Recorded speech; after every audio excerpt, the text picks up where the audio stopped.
Welcome everyone to Couch Potato Diary. My name is Peter Klein. Thank you very much for hanging out today. Happy Tuesday. This one is another double dip. So for those watching on the stream, you're getting the Tuesday and the Wednesday episodes of the podcast live and early. Obviously, it doesn't get any earlier than live, right? So I guess you could have watched me type the notes out. But that is what we are doing today. So for this one, we are going to be looking at the NFL. Pete Carroll is going to my Vegas Raiders. Plus Brian Schottenheimer is on his way to the Dallas Cowboys. I think one of those is a better hire than the other. We will discuss as this one goes along. Oh boy, got to check the wardrobe before I'm coming on here. The collar's a little, there's no saving that at all. Okay, so that's fine. But anyway, we're also going to be looking at, oh god, everything I'm doing is making it worse. Oh no. Ew. Extreme close-up for the rest of the show. Also, we are going to be looking at UFC Fight Night as the Ultimate Fighting Championship is back in Saudi Arabia. And so we have a couple fighters to watch on this one. It is noteworthy as we're going, we'll talk about it later, but a little bit more difficult to find on Fight Night cards compared to UFC pay-per-views. But we will go into that and a WWE RAW Recap. Then it'll be an off-season preview in the NFL. Boxing pound for pound list. This may surprise you. Not a whole lot of change after the number one fighter in the world picks up a win, but nice to kind of refresh on where David Benavidez is going into this weekend's bout. And then Royal Rumble. This one, it's a very simple breakdown. Who could win? We're going to look at that one and kind of make the case for a few different people on the show. So for podcast listeners, that second part that I just described, that's all coming out on the podcast tomorrow. For those of you watching on the stream, it's going to come up in just a little bit. As always, we are presented by Sea of Dead. Check out seaofdead403.ca. We got that great sweater back there. The Stampede Wrestling shirt, I will say, got running out a little bit. So if you want an awesome Stampede Wrestling shirt, you can get yours right now over at seaofdead403.ca. We are fueled by Swift Energy, swiftenergy.gg. Use the code PKPrimetime for 25% off on all of your orders there. And of course, this is live here on twitch.tv/primetimepk. Once the podcast stream is done, the most popular phrase on Couch Potato Diary, we're trying something new. So once this is done, I have to technically switch a couple things over, and then we'll get right into a video game stream today. So just want to see how that kind of works for kind of freeing up a lot of the day and stuff like that. So we're going to be doing a little bit of wrestling stuff on the video games as well. So a lot to get to. This intro is already entirely too long. So let's dive right in and start talking about the National Football League.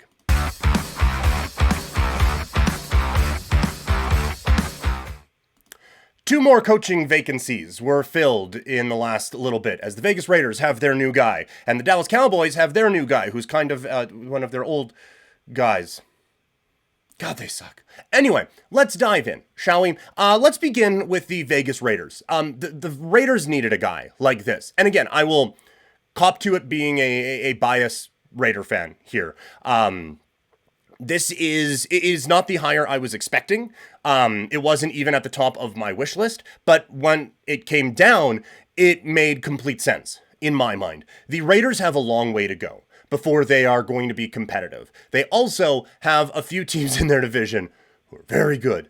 You know, the Kansas City Chiefs, one win away from history thing that's happening over there. You also have the Denver Broncos, who I will begrudgingly admit are pretty good, with Sean Payton at the helm and Bo Nix running things as their quarterback. And then you have the Herbert-Harbaugh tandem out in Los Angeles. So the Raiders going with Antonio Pierce and Aiden O'Connell last year felt a little bit like you were just like bringing an eraser to a gunfight. Like that there wasn't a whole lot that you were going to do in that particular situation. So now at least you have Pete Carroll, who, yes, old, but also experienced with a very good pedigree. And it's different than retreads in the past because the Raiders have done this before, right? Like they have gone...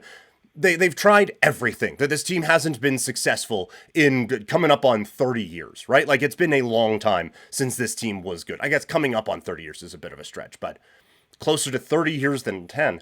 Anyway, they have tried everything, right? They've tried hotshot young coach. They have tried gritty defensive whatever. They have also tried experienced coach, right? Like they've done John Gruden twice and Art Shell twice and those sorts of, they've tried to bring those sorts in. But I do think Pete Carroll is a little bit different. Different than Art Shell, because Art had just been not in the league for a really long time, really, or in that sort of a spot. And the Gruden one, Pete Carroll doesn't suck as a person that we know of. So it feels different than that one as well. And we also have a proof of concept fairly recency that Pete Carroll can still help put together a pretty good franchise and can still get the most out of his guys. Like he is at the helm for, and I'm not saying he is like an offensive guru or anything like that, but he is at the helm when Geno Smith kind of has his little resurgence 1.0. He has a good bounce back season here this year. And they had a bit of a fall off post kind of Legion of Boom, but they started to put together a pretty good defense before Pete Carroll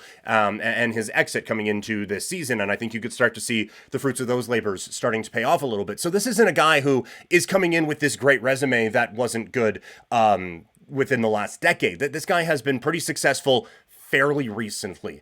And for the Raiders, the reason I think this job is really enticing for him and why I think it is a pretty enticing hire from Vegas is that this is a team that needs to start from the bottom up, basically. They have, I like to say they have two good players. There are a few more than that, but it's not many more. Like this is basically starting from scratch with an organization. And Pete Carroll is a phenomenal team builder. He is a phenomenal culture setter, and he is an excellent recruit. So this is a guy, or recruiter, I should say. This is a guy who I think kind of checks a lot of the boxes that you are looking with the Raiders. That this is like, they are not in a spot where, yeah, if we can just bottom out for a couple of years, get a few young picks and whatever, let's go. Like they are like 4 pieces away from being 2 pieces away. That they need a lot of help, but they also just need to have some success and have a little bit of winning going on with that team. And so I do think that this is a guy who can really bring a winning culture to the Raiders that they just haven't had in the last 25 to 30 years. So I think this is an absolute home run hire for Las Vegas. I think that they absolutely nailed this particular one. And again, like I said before, that they have brought in different guys in the past who have have been successful, but it was a long time ago. And again, I just think that his recent success with Seattle in turning that organization around is going to help things out. And I say turn the organization around. Like they had been to a Super Bowl with Matt Hasselbeck and Sean Alexander and all of those things, but him getting there really did kind of turn up the volume on everything in Seattle, and it took them from good to great. The Raiders have a ways to go to even get to good, but I just, and like you look at the introductory press conference and he's there and he's just him. And then Marshawn Lynch is in the background yelling Raiders and all of that. Like you can tell that his players loved him. And he is looking to kind of bring that kind of passion back to the Raiders. So I think this is great. I think this is exactly what Vegas needed to do with this particular hire. In terms of the other big one over the weekend, I'm stumped. And look, Cowboys fans are generally a vocal bunch, so y'all can let me know if I'm out to lunch on this one. I don't get this at all. This doesn't make a lick of sense to me from the Dallas Cowboys perspective. I think when you look at how this thing went down, if you are going to just keep someone in the organization and just roll with it, and I can't believe these words are about to exit my face, Mike McCarthy was probably the move.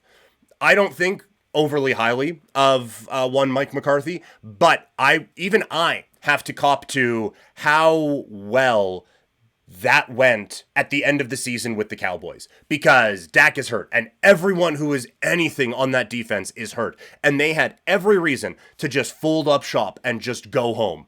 And they went out and they actually played pretty hard for Mike McCarthy, and that was not something I was anticipating. So I think if you're going to try to keep as close to status quo as possible, then you just keep Mike McCarthy around. You don't bring in Wish.com Mike McCarthy with Schottenheimer. Like, I would have to go back and look, and I probably should have before I just started spouting out on the internet. But what are we looking at here? Why, like, who are you competing with for him? Was he not, Or was he one of the ones who was on any negotiation list or any interview list or anything like that? I don't remember seeing a whole lot of, well, this team has now conducted an interview with Brian Schottenheimer. It kind of felt like Dallas was the only one who was going after it. And I just don't see how this is a change that makes sense. And look, I'm not in the interview. Maybe he blew them away and he had this new special whatever, and that was going to do it.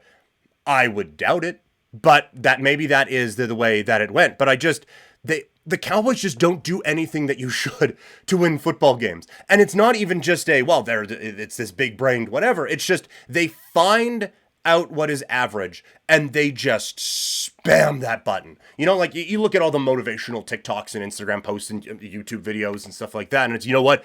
Great things only happen outside of your comfort zone. Jerry Jones hasn't seen one of those videos because that guy has a recliner with a beverage holders and a button that will just put food into his mouth in the comfort zone. He is not renting in the comfort zone. He has bought land. He is a landlord in the comfort zone. He doesn't do anything outside of his comfort zone at all. So and then you see forever, it doesn't work. Like they have good seasons and then it flames out in the playoffs, and they'll have bad seasons but not bad enough so that they don't get those high level draft picks and everything like that. Like they are not built to have a big grand season, but they're not built to bottom out either. And they're barely built to make the playoffs, and they're certainly not built to win in the playoffs. It's just such a wild way to go about running one of the most valuable franchises in the world of sports today. I don't understand how you can just watch what is happening out on the field all the time and go, you know what? No problems here. Not changing a thing. Nope. Not gonna do it. Not one thing about how we do things needs to change at all. How does this team ever expect to win if you're just keeping the same thing going over and over and over again? It is an interesting spot because I don't think Jerry Jones is an uncompetitive person. Like, I think that there is a competitive drive in there and all of those things. But it is also a little bit weird when the owner is the GM because, like, okay, well, I could go out and spend a ton of money and fire that coach, bring in that coach, and go out and just redline this thing salary cap wise. I'm the Cowboys. I can probably go over it, but just have a few like sponsor things on there and stuff like that. Like I'm the Dallas Cowboys, baby. We can you want to sign a guy to a 2-year contract worth $25 million, and then by the way, you get a car dealership in the Fort Worth area after. Whatever, man. Like, you can do whatever you want. I'm sure there are better examples than that, but you know what I mean. And instead, he is looking at it like, well, I could do all of those things, and I could make some money. Or I could spend barely any of that money, and still make money hand over fist. Because no matter how bad my team is, this 100,000 seat stadium, it's going to be full on Sunday. It's going to be full of one section having to look the sun in the face the whole time, but it's going to be full every Sunday, some Mondays, some Thursdays, and people are going to buy jerseys. Whatever schmuck I bring in to play quarterback, we're going to sell 300,000 jerseys on the first day because we're the Dallas Cowboys, and that's it. So it is a weird incentive because as the owner, you're looking at the bottom line. And that bottom line continues to grow for the Cowboys. So why would I do anything that is different? This is something I've kind of been workshopping a thought of for a while with how different, like we look at, oh, well, that guy's a great owner. Oh, what makes him a good owner? Well, he spends $700 million on his team and they go out and win championships every year. And it's weird because like no business anywhere else is run like sports, right? And I'm sure some of us who in the chat now or watching this after, you've been in somewhat of a corporate culture and they're, oh, you know what? We need some wins in here. We got a good team. We just need some wins in here. It's like, dude, I'm in finance. What's wins? What are we? This isn't, we're not playing football. Let's make some money here. But you're talking about wins and you're talking about all these different things. And so like, sports are just so different because like the best team at the end gets the trophy. But sometimes to get that trophy, you have to spend just absurd amounts of money to hope that that investment pays off and people will buy your jerseys and your championship shit and all of that, and you make that money. But sometimes you just lose money, which in no other area of business in the world is that an okay thing, and does the person who lose money ends up getting the like recognized as the best. And so like, well, we just made a whole bunch of money this year. Yeah, that guy's one of the worst owners in the league. How am I one of the worst? I made $2 billion this year. How am I the worst? Well, yeah, your team was 6-10. Yeah, but I said a B. That started with a B. How am I the worst? Like it is just so different, and the reward scale is so different from this than any other business these guys get into. And I think sometimes we forget these guys come from business. Like Mark Davis doesn't, but like these guys come from different business ventures and all those things, and then they get into sports, and it is just so different from anything. But then the other weird part of it, now we're full ass tangent, man. The Vivans have kicked. If you were to be a billionaire, I would assume, and run an oil company, just for example, based in Calgary here. So, and we're talking about the Cowboys. If you were to run an oil company, I'm not going like, you know what?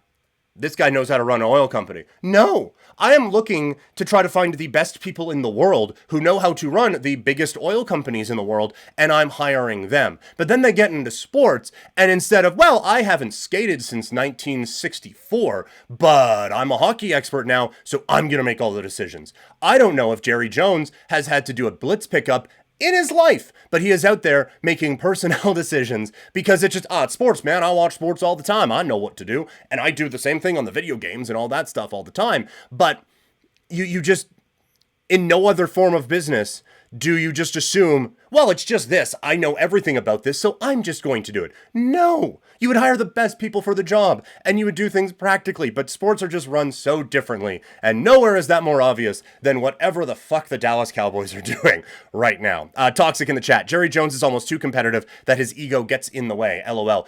Right? Like, he lets his ego get in the way. He is super competitive and he kind of sucks at winning. It's a really weird combination. Also, Spy Canuck, I promise I'm not ignoring you. Sorry. I do see that the chat's in there. I have been a Seahawks fan since the 80s, and Carroll is a GOAT, but his time is over. Russell Wilson will be his first hire. Thought about that. Absolutely thought about that. Firstly, like, yeah, you look at the resume of Pete Carroll. Good Lord, man. Like, those USC teams, we don't need to talk about how he put them together, but those USC teams, like, good God. And, like, how he was able to just put together this absolute juggernaut of a football program out there and then build up Seattle to this level. His time is over thing. It is pretty easy to, I don't want to say easy. You can definitely say that. Let's look him up real quick. Again, you guys can tell that I got, like, Google on dark mode, but Google Docs on light mode, huh? Different lighting things. I definitely have to figure out how to change that. All right, let's see the resume here. Holy cow, it is a long resume. But let's see. Can we just get to Wikipedia? I don't need the full diary here. Can we just get, all right, here. So, Pete Carroll, let's go bottom up. 2023, 9-8. 2022, 9-8. 2021, 7-10. 2020, 12-4. 2019, 11-5. 2018, 10-6. 2017, 9-7. I recognize that he set a standard there. Like, he starts there in 2010. First in the NFC West, 9-7, or 7-9 even, Jesus. Then they win that wild card game with the Beast Mode, or the Beast Quake, or whatever it was called, right? And lose to the Bears. Next year, they're 7-9. They don't get to win their division. But then after that, they get to the division championship game against the Falcons. They win the Super Bowl in 13. They get back to the Super Bowl in 14. 10-6 the next year, 10-5. He set a standard for himself there. And they did an excellent job with it. Maybe run the ball in the Super Bowl, but regardless, did an amazing job of building that up. But that is a really difficult hill to climb. And so after 17, when they missed the playoffs, 2018, they go 10-6, but they lose in the wild card game. And then in 2019, they go 11-5, but they lose in the divisional round. And then in 2020, they go 12-4, but they lose in the wild card game to the LA Rams. And so then they miss the playoffs, make the playoffs again in 22, and lose the wild card game to the San Francisco 49ers, and then they go 9-8. So he is not clearing the standard that he set for himself there. And I want to make this abundantly clear, I would take that in a heartbeat.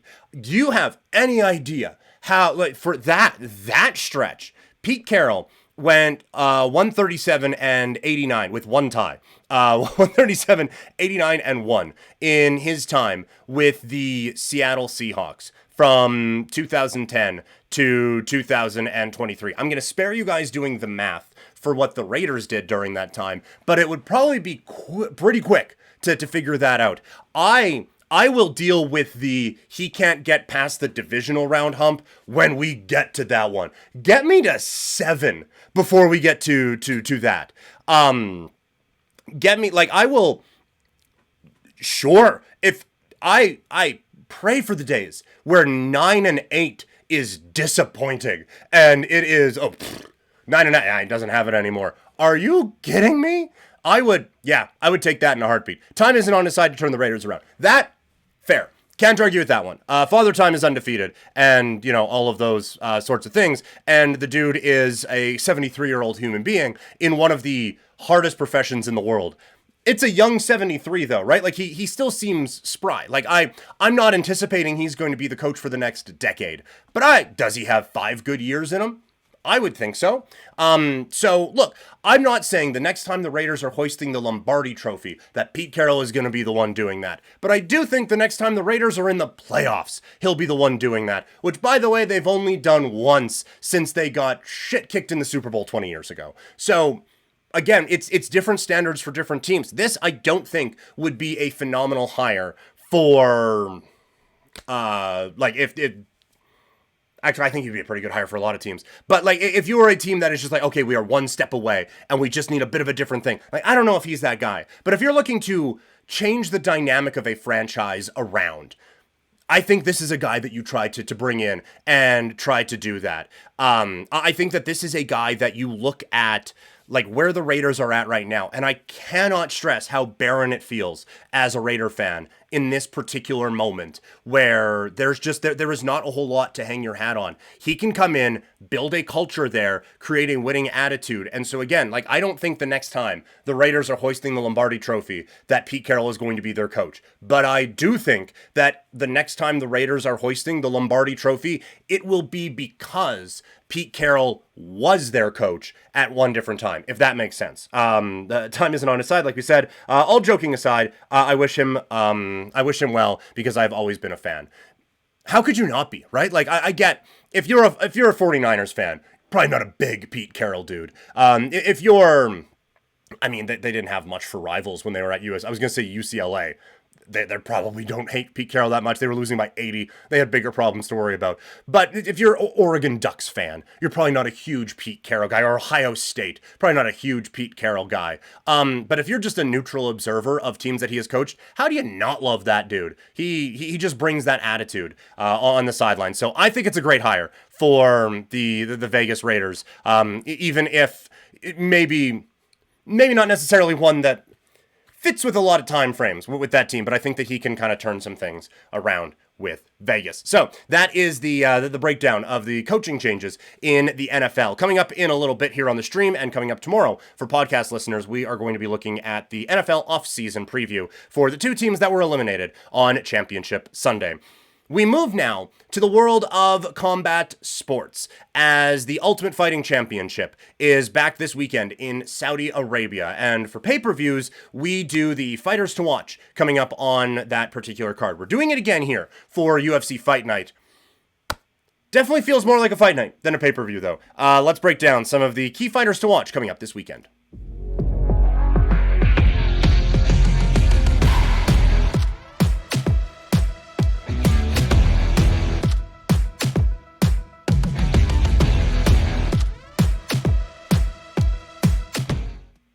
I always forget that now that I've switched things. My mic isn't muted when I'm doing playing those videos there. Fighters to watch for the UFC. Spike Canuck, you have a good day as well. Thanks for popping in today. Really do appreciate it as always. UFC Fight Night this weekend is coming to, it's, for those of us here in North America, it's more UFC Fight Afternoon, as they are off in Saudi Arabia. In the main event, Israel Adesanya against Nasruddin Imavov for relevancy in the middleweight division. But there are a couple of interesting fights before that. I will say, like you see at the top of this card, and it is Adesanya, Imavov. And it's, oh man, you know what? That's a great one. And then you see Shara Bullet against MVP. Huge fight. Really going to be a fun fight. All right, we're locked in. We're treating this like a pay-per-view. Let's do the full preview. And then we got to, all right, who are the fighters to watch? And I'm here and I'm like, not many of them, I'll be honest. There are a couple of interesting fighters on this one, but only a couple really jumped out to me. The first fighter is Said Nurmagomedov, as he is looking to kind of build his way back up here in the UFC. He lost 2 fights ago. And now he's kind of trying to build that back up a little bit, taking on Vinicius Oliveira. But Nurmagomedov, 32 years old. So a guy who, like, it's got to get going if we're going to get going here a little bit. He had a 4-fight winning streak, runs into Jonathan Martinez, and loses by decision at a Fight Night card in 2023. Comes back, gets a guillotine submission in the first round in a minute 13 when they go to Abu Dhabi for UFC 294. So a good recovery coming off of a loss. Now he is looking to kind of fight his way back into not even championship contention, just kind of work his way back into relevancy a little bit in the bantamweight division. He's had a lot of fights that have been pulled out of. He last fought October 21st, 2023. Since then, he had a scheduled fight against Montel Jackson. However, he withdrew from the bout for unknown reasons. Then he was scheduled to fight Daniel Santos on October 26, 2024. However, 1 week before the event, Santos withdrew from the fight for unknown reasons, and the bout was subsequently canceled. Then Nurmagomedov was scheduled to fight Daniel Marcos in December of 2024. However, Nurmagomedov withdrew from the fight for, say it with me, unknown reasons, and was replaced by Adrian Yanez. So, we might be previewing this, and he could pull out of the fight tomorrow, given how things have gone. But now, for a guy who hasn't fought in over a year, I'm interested to see where he is at, because that is a long layoff for a guy who is kind of at the tail end of his prime. So what kind of Said Nurmagomedov do we see? It is not an opponent that I'm anticipating much resistance from, so I think Nurmagomedov has a pretty strong showing. I don't think this is a guy who's fighting for a championship in 2025, but I do think that he still has a skill set that he can work his way into some relevant fights in bantamweight coming up here this year. The other fight that I really have my eye on is Jasmine Jastovicius. She'll be taking on Mayra Bueno Silva in what I think, again, is a very intriguing fight on this card in the women's flyweight division. Jastovicius, she's won 3 fights in a row. None of them have been super impressive or some would even categorized as entertaining. But she has gone out, she has got the job done. She's in the top 15 now, but she's looking for a big performance. On the other side, you have Bueno Silva, who is a former title challenger, but has lost 2 in a row and hasn't won a fight since February of 2023. I think that she is probably quite a bit better than Jastovicius is, but she's on a bit of a downward trend. Can she turn that around? And so this is another one, much like the fight at the top of the card. Not the same big names involved, but this is one where the winner comes out of this with a relevancy that we were maybe wondering if they would still have, while the loser has some real questions to ask about, can that next step really be taken at this point in their career? So I think that this is a very important fight for both fighters, as they are both looking for a really, really strong performance to kind of get that buzz going once again in the women's division there in flyweight. So that one's on the prelim card too. So a pretty big fight early on in the afternoon for those of us watching on UFC Fight Night. So that is, the fighters to watch coming out of UFC Fight Night. We will have a bit of a preview for this card coming up on Thursday's stream. We now move to the world of professional wrestling, as the WWE is done with Saturday night's main event. It is on to WrestleMania season, and the first stop for that is Indianapolis, Indiana, for the Royal Rumble. But we had one little pit stop in between there, and it certainly felt like the WWE was treating it like that. Let's talk about what was a very weird Monday Night Raw. The WWE found their way to Atlanta, Georgia for Monday Night Raw, the Raw after Saturday night's main event and before the Royal Rumble. And I thought this show was such a weird mix of a bland show that also had some really big moments. Like, the matches didn't feel impactful or important at all. They felt like, I mean, it felt very impactful for JD McDonough, but it like, they didn't feel like these were big things or consequential matches at all. This felt like we have to put matches on because we are a wrestling show and we have sold tickets based on being a wrestling show. So you guys watch, and we're going to have these matches that go for a really long time, and we're going to fill up as much space as we possibly can. And then we'll get to the really important talking segments. Like, this show could have been a talk show with a couple of wrestling matches sprinkled in. I will say, like, Drew against Sami Zayn was a good match. I mean, honestly, like, the matches on this show were good, but it didn't really feel like any of them really advanced anything. It just felt like they were there to fill a lot of time. And so this was a show that would drag, but then you would drag to a brilliant segment. It's like, okay, this was great. And then we drag for a little bit more. And then we get to a brilliant segment. It's like, man, this is a drag. This is just kind of, it's just bland. It was really, really weird. So from a match standpoint, obviously the tag team title match is getting a lot of attention right now because JD McDonough does a moonsault to the floor and hits the hell out of the announce table and just whips everything back. He did post on social media today. I want to get this right because we're talking about medical things and a guy who just got absolutely annihilated. So JD McDonough, again, definitely thought, because the word was that, like, from people at the thing, is that he goes out, does this, like, wicked flip, gets just whipped around. And then they see him in the back, like, he gets to the back, and he just kind of collapses. And so that is not ideal, because everything just gets whipped there. So he posted this 11 hours ago on X.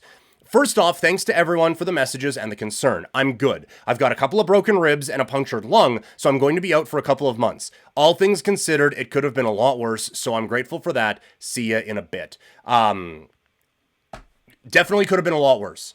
And this is a weird situation because, like, for him to continue on with that match, it is incredible strength and toughness and all of those things. And based off of, like, the speaking out and all of that, I don't have a lot of great things to say about JD McDonough, but I do think you have to give credit where credit was due, and a lot of it was due in this spot.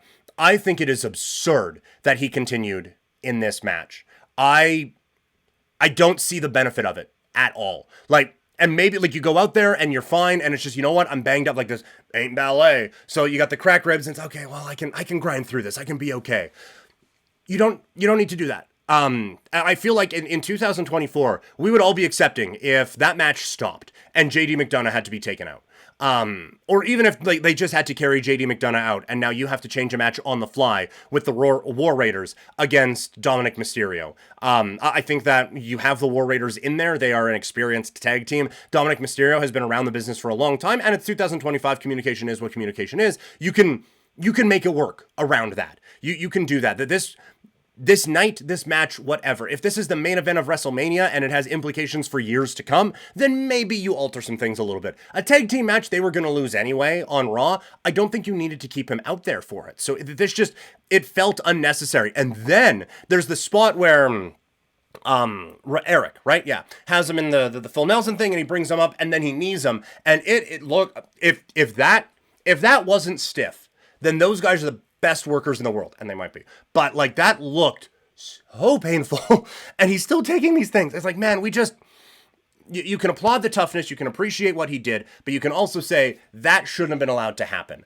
And we've gotten better about it with head injuries and stuff like that, or an injury in general, and we'll just stop the match. I don't know why that one wasn't one of those performances there. So looks like he's going to be okay. Looks like he avoided the worst of it. But yeah, that was violent and takes him out of action now for a couple of months. The women's tag team match, it was so long.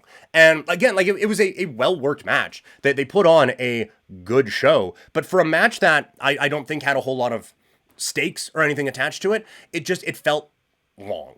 And then the Drew McIntyre against Sami Zayn match, like it was a good match. Again, it was a good match. And we do get some story advancement from it after. And so I think the one that kind of helps advance the story the most is Sami Zayn against Drew McIntyre, where like Sami, he comes close to beating Drew, and that has not been the case before. And he kind of got. But you're seeing that Sami is now, we're being a bit more competitive in these main event matches. And then you get the angle after, and he's conflicted. And then Kevin Owens walks right up beside him, and it is perfect. Like, it's that kind of stuff where I'm not saying that wrestling deserves Emmys or stuff like that, but it's that kind of stuff that doesn't get appreciated. Like we talk about all the time, like the one camera shot following along and everything is in one take and Bronson Reed is jumping off of cars onto bigger cars and doing those sorts of things. It's, oh man, this is like a movie and they're doing it in one take. But it's those little things too, those little details that just add to the realism of the story that make this company so good at what they do.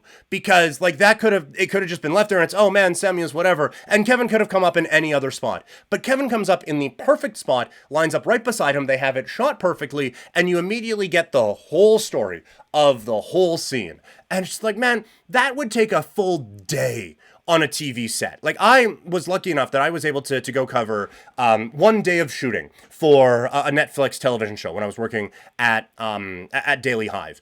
And I was like there, and it's crazy. Like they're shooting this one scene where it's My Life with the Walter Boys, I think it's called. It's on Netflix. But there's the one scene where the kid is riding his horse out into the arena, and then something happens. I don't know what the something happens is, because they did that shot with the horse just trotting around. They did that 6 times while I was watching. And one time you have to be completely silent, and then one time the whole crowd's gonna go, and then one time there's with dialogue, and then one time we have to position the camera this way. And I was saying, like, this is a lot. And they were saying, no, this is every day. I was like, no wonder these things take so long. They said, yeah, we're going to be shooting for 16 hours today, and we're going to get about 8 minutes. Oh my God.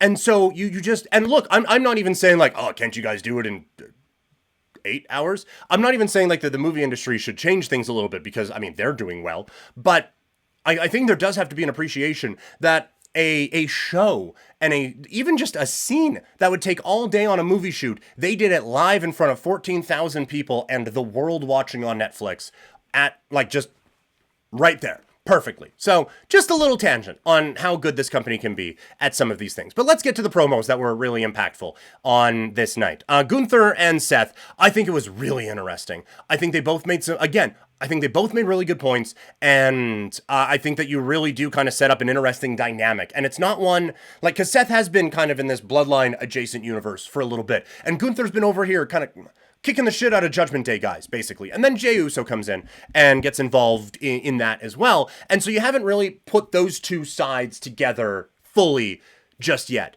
But Gunther now with Seth Rollins, like that match would be incredible. And so it kind of gets you excited for that sort of a thing. It was a little bit strange because we have been doing heel Seth, heel Seth, heel Seth, heel Seth, heel Seth. Babyface. He kind of whipped back around into that form a little bit. So there's a lot of shades of gray on this. And then Jake Paul comes out. He does kind of his thing. And Gunther's like, yeah, I hope you win the Royal Rumble. I would love to embarrass you at the Royal Rumble. I think that would be amazing if I could be the one to kick the shit out of you at WrestleMania. I would love that. Just so smarmy and excellent, and just out-healing one of the most hateable human beings on the planet. Just bravo. But again, Gunther and Seth, really, really interesting, and I think they did an awesome job with that particular segment. Drew and Heyman, really good. We get the WWE 2K25 reveal thingy that is going on there, and we get all those different things. So I think the video game is going to be good. We're going to be playing 2K24 here in a little bit on the Twitch stream. With Drew coming out and then cutting that promo, it was all just so good. And then he says the thing at the end, like, make sure you let your guy know I'm coming for him. And then Heyman's like, I will let the tribal chief know that you are coming for him. And he walks away. He's like, nah, talking about CM Punk. And it was just like, oh, it was good. And it plants so many seeds. And that is what they are doing. And I think it'll be interesting to go back and see, like, hey, did we water any of these little nuggets along the way that people were looking at? It'll be interesting to go back like 6 months from now and see like what was kind of looked at and now what hasn't been. Like what has been addressed, what hasn't. Where are we at with some of these things? But that was it was just such a good one. And so again, it is in one segment you set up Drew versus Roman, and you set up Drew versus Punk still and keep that one going, but then you also tie in Heyman with where are his allegiances really, and you just remind people that there is this conflict there. So again, you address like 3 or 4 different stories with just one little comment. It was so good. And then the Punk Cody segment at the end was very interesting. Just watching Cody and seeing the spiral, you really got a sense of everything's fine in Bullet Club. You know, like it felt like it's not exactly like that, because in that one, Cody was just, everything's fine, everything's great, or we all get along, don't we? Like, so it is not like we're not stealing from that, but it just felt like, hey, you know what? I'm fine, everything's great, I'm good, don't worry about me. And you're starting to see those cracks, and you're starting to see whatever. It's like, yeah, everything's fine with Cody Rhodes. Everything's fine with Cody Rhodes.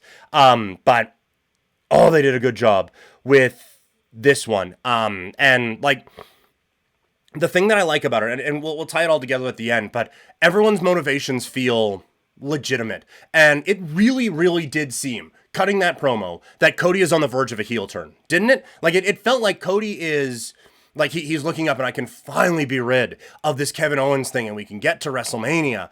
And then, but before that, Sammy, who's supposed to be his friend, kicked him in the face. Now, accidentally, but he kicked him in the face. And he's supposed to be his friend, but there's a little bit of a tie with Kevin Owens there. And that has been a story for Cody for a bit of this. It's that, like, hey, can I trust Randy Orton? All right, well, I got your back. But now I'm going into this thing and I'm with Roman Reigns. And like, can I trust this guy? I don't know. And it is turning out that, like, his friend, Kevin Owens, who he gave a title shot to initially because he said that Kevin Owens, like, he is his friend and Kevin Owens deserves it. And now Kevin Owens has taken advantage of that friendship into this blood feud that is going to, that has continued with Kevin Owens attacking him constantly, trying to, in storyline, murder him with a pile driver, pretending he is the champion that Cody worked so hard for, just degrading everything that Cody worked so hard for, and is now culminating in a violent ladder match that could take everything away from Cody, all while wearing all of these shirts mocking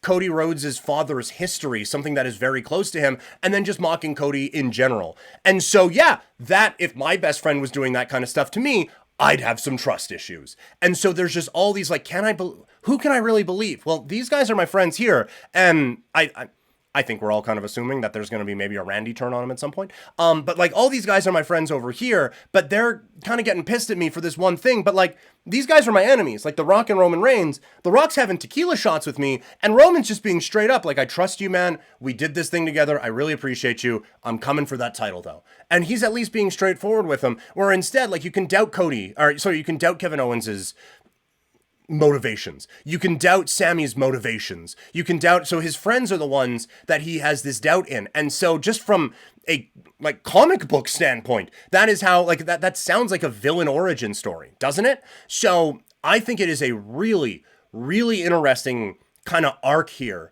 in this story of a will he or won't he just lose his mind at some point. And I think it is a very fascinating development in this character, that he's not just like, I'm gonna win at this and I'm gonna blah, blah, blah, blah, blah, and just cut this like Cody white mate babyface promo that I'm gonna be the guy and I'm gonna do it. And instead it's like, I'm getting really fucking tired of all of this and I'm just going to lose it. And then Punk comes out and they have this really good back and forth. Both of them are very good on the microphone. And it makes me think, okay, well, Punk's winning the Rumble on Sunday.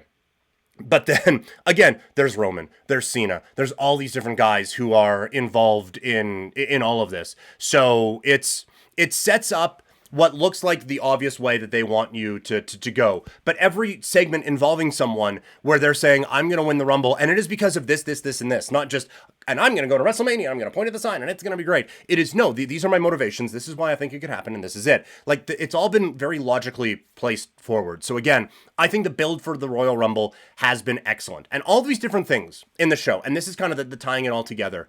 The thing that I have really, really appreciated about WWE right now, and it is not to take unnecessary shots, but it is one of the things that's been lacking in AEW for a little bit, is all of these motivations that we have expressed on this show tonight seem legitimate. Gunther thinks he is the best wrestler in the world. There is a little bit of self-doubt in there because he lost to Cody. And so before, it was presenting itself in like some of these matches are a little bit closer and maybe I'm doubting myself. Now, there's maybe a touch of overcompensating going on and I'm just going to laugh all my challengers off and say how shitty they are. Seth Rollins, that's the one where there's been a little flip-flopping and you don't really know, but all of it has been geared to, all the flip-flopping has been geared toward kind of control of WWE, right? Like they wanted to make sure the bloodline didn't have control, so he went out and he did that thing. And now he's pissed that people are with them and letting them kind of control the WWE again. So what's the best way that Seth Rollins can control it? By being the world heavyweight champion and just kind of wresting everything back to where it is again. Drew McIntyre doesn't trust anyone and is trying to plant those seeds of doubt and thinks everyone is lying to everyone all the time. And so he's planting that in everyone while still having that main focus of the championship that validates him because the bloodline took it away from him. So all of his motivations, legitimate, and the character is all based off of that. Cody, we just talked about how it has to be wearing on him that a guy who was his friend is now his blood feud and has turned into this thing, and it is just getting exhausting hearing every one of your friends say, I want to beat you to become the world champion. And so that is kind of turning him crazy. And then Punk is coming out, it's like, look, I've always been a straight shooter with you. I respect you, but I'm better than you. And even Cody was saying, like, there's a little bit of a motivation, like, look, I needed to prove to myself that I was at the top of the mountain, and now I kind of need to prove to myself that I'm better than you because we've been chasing you this whole time. Everyone's motivations just seem so in line with everything. We talked about the Sammy thing last week about how it feels like everything that happens around him fits that character perfectly. And so that is an attention to detail that was missing in WWE for a really long time. Their idea of character development was just switching the color of John Cena's shirts every 6 months. That there was some depth to that character, but there wasn't this level of it. And it just seems they have really figured out what each character individually is, what their motivation should be, and they view everything they do through that character, through that prism, and it is made for an excellent, excellent television program. Overall, I would say this was, if I had to just categorize as good or bad, this was a bad show. It really did drag. It had enough big moments that it's probably an in the middle one, but you are in a tough spot. You're coming off of a very big show on Saturday night's main event, and you are leading up to a very big show. So you can't really set up anything huge. You can tease a couple of things, but you can't set up a whole lot groundbreaking. So you are just in a bit of a holding pattern until we get to Saturday and can kick things into full gear on the road to Las Vegas and WrestleMania. So it should be a fun ride getting there. Coming up later on in the stream, and for podcast listeners coming up tomorrow, we are going to look at just simple, who could win the Royal Rumble? This isn't a preview. This isn't even what I would do. This is just a who could win and why could they win? Why? Let's make the case for a few different people and see where we could go with that. But for those watching on the stream, it might feel a little clunky for a second, but for those who are listening in podcast form or watching on YouTube, that is going to do it for the show today. This is the Tuesday episode. Coming up on Wednesday, we're going to be looking at NFL offseason preview, boxing pound for pound, and some more wrestling talk. So for people on the stream, that's coming up in a second. For those of you on the podcast, thank you so much for tuning in. Always presented by Sea of Dead. Check out seaofdead403.ca, and I will talk to you all tomorrow.